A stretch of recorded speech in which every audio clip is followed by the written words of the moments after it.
I'm Kristen Denny-Chambers, clarinetist, composer, and founder of Clarinet Playground.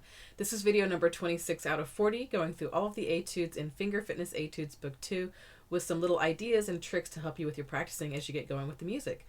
This one is for Joker's March. Joker's March is dedicated to Ian Buckspan. Praised for his wide range of tonal shadings and expressive nuances by Michael Butterman of the Boulder Philharmonic, and uncanny technical ability by Tom Wilson of the Colorado Springs Philharmonic, Ian Buckspan has established himself as a consummate soloist, orchestral, and chamber musician. Ian has received first place in numerous young artist competitions, including the Denver Young Artist Orchestra, Arapahoe Philharmonic, Boulder Philharmonic, Rocky Ridge Music Camp, and Colorado Flute Association's Concerto contest. Subsequently, he was a featured soloist with those organizations. He is a Yamaha Young Performing Artist and was on the Young Musicians of Colorado's roster of young artists, earning their top performer prize for the non-piano college division. He has been a prize winner in Aurora Symphony's Concerto competition and Jefferson Symphony's National Young Artist competition. Several years ago, Ian landed the Associate Principal and E-flat clarinet position of the Colorado Springs Philharmonic and has appeared with the Colorado Symphony, the Longmont Symphony, the Boulder Chamber Orchestra, the Air Force Academy Band, and the Denver Young Artist Orchestra. You may have noticed that I mentioned flute earlier. When Ian auditioned for his undergrad, he auditioned equally well on the flute, oboe, and clarinet, and ultimately chose to pursue his studies on the clarinet. We were in school together in Colorado while I was working on my doctorate. He was doing his undergrad, and we had so much fun together. One summer, we played together in the Colorado Light Opera and had a ball. When I think about Joker's March and the playful nature of the etude, I think it really makes me think about Ian, how expressive he is as a musician, and how fun and laid back he is as a person. Let's take a look at the music. At the bottom of each page in this book, you'll find one or two practice tips. For this one, we have keep the embouchure relaxed and flexible with a steady airstream throughout the large leaps. There are some octave areas in this etude, and that's what I'm talking about. We want to have some flexibility to handle those octave leaps and be comfortable. At the top of the page, you'll find two finger drills. This is consistent throughout the entire book. These are the drills that are folded directly into the music, so we want to spend some time here, especially A to D sharp. That is one of the trickiest things to do on the clarinet very cleanly and comfortably, and it really involves some nice coordination and some leaning and lifting to get from A to D sharp. So you kind of have to lean into that side key while lifting. And then the bottom drill, A to E, we have to coordinate right hand and left hand again. And then we can think about the lead fingers, like I've talked about in previous videos. So A to E, you could accidentally kind of scale up if your fingers are moving unevenly. So we want to think about what finger would be the leader. In this case, it would be this finger on the top hand. So you kind of want to lead with that finger as you lift. And as you place your fingers back down, lead with the right hand so that you avoid the little scale down.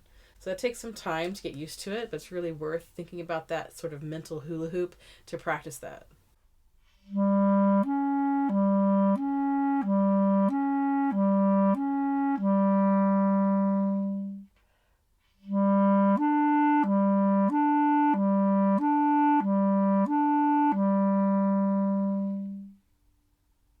For the style and character of this piece, we have spirited, light with humor, and be sure to notice the dynamics. There are a lot of dynamic contrasts that really help this music come to life. So let's take a look at this first line.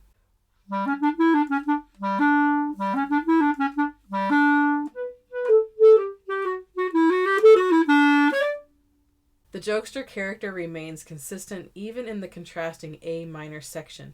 Notice the little chromatics that jump through on this and the dramatic dynamic contrasts.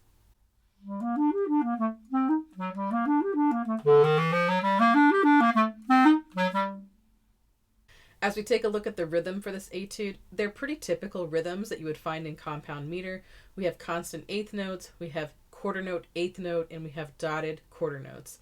And then measure 3, we have the quarter note eighth note alternating. In measure 10 and measure 14, we have constant eighth notes. This is pretty easy counting, but this is going in between these other trickier rhythms, and we have to really look ahead, and you might find yourself in some finger tangles, so that's something to pay attention to. I'll play measure 10 and 14.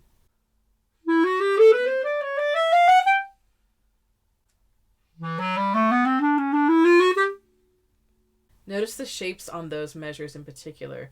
There is a decrescendo and then a crescendo. This is something that I'm sure Ian and I both learned from Dan Silver at the University of Colorado Boulder.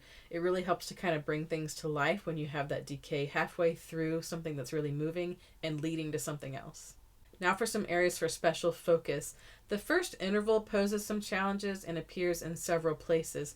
So in measure 1, this comes back a lot, this particular measure. And then in measure 8, we move up with this little chromatic scale. And then measure 33 there towards the end, we do this little chromatic scale twice in both octaves. What helps me when I'm practicing the A to D sharp is I lean a little bit on the A, give it a little bit more time, and that helps my fingers get ready for the next interval jump.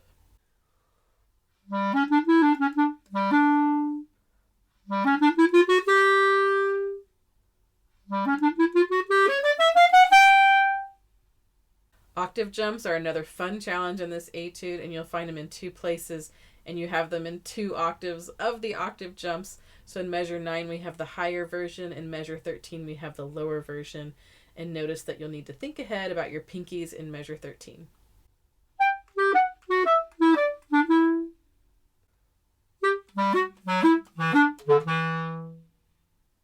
So both of those things we just talked about, that first measure interval jump and the octaves, they are surrounded by constantly moving eighth notes. So this is something you want to really be ready for and sort of chunk together, and it'll help you be successful with these phrases.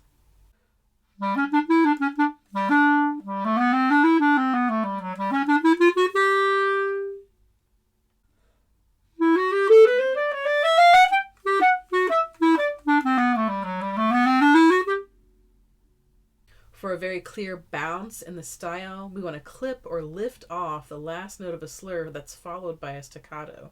So if you think about the very beginning, we have A to D sharp. We want to kind of clip off that D sharp and be prepared for the E. That way the E has space before and after. I think of staccato notes as an island. They need space before and after. I'll play this example slowly so you can really hear that.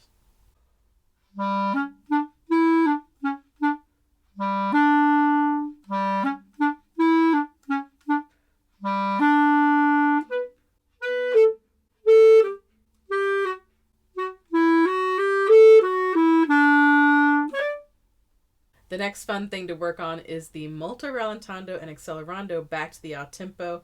Notice that we start in the key of A minor, so there are no sharps or flats at the beginning of measure 24.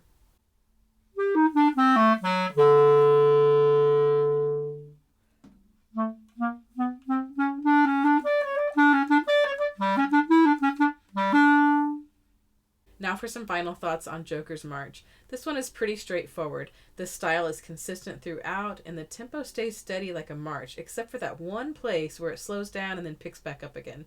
Keep it light and silly with the very clear articulation and dynamic contrast. And by the time you master this piece, you'll be pretty good at that leaning into the D sharp E flat key, and have some fun, enjoy, and be silly with this one. To listen to a beautiful recording of this etude and all other etudes from this book, head over to my website, clarinetplayground.com. Trevor Stewart has recorded all 40 etudes beautifully, and they are available for purchase there on my website. Feel free to join us in the Clarinet Playground group on Facebook, where we play and post for each other. And head over to my website at clarinetplayground.com for more fun music and books. Thank you so much.